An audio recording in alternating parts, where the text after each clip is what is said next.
NBC 10 political reporter Lauren Mayk is monitoring the latest and what this all means for your vote. Lauren. Lena, that's an important point. The midterms with the primaries this spring and general election in the fall are putting a spotlight on elections, how they're conducted, who has access to information.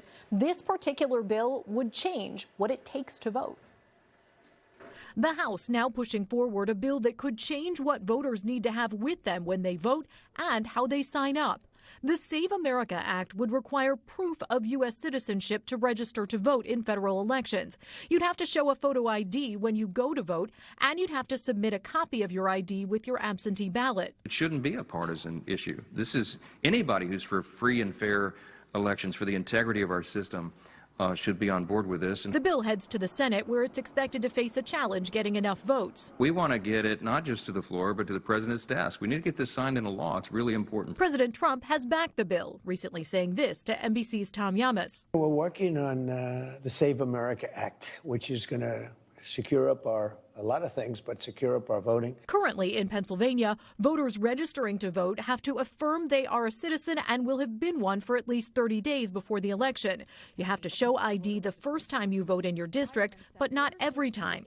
The idea of voter ID is popular. A Pew Charitable Trust survey of adults last summer found 83% in favor of requiring voters to show a government-issued ID to vote. But Democrats have raised concerns about this bill disenfranchising voters.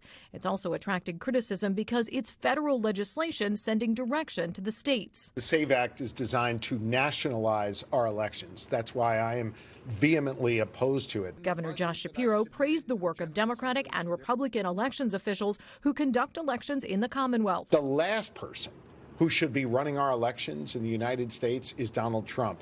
With midterms nearing and President Trump's recent comments about nationalizing elections, State Representative Tarek Khan, a Democrat, is working on legislation aiming to protect voter privacy and prevent federal interference. Our elections here in Pennsylvania are safe, they're free, and they're fair.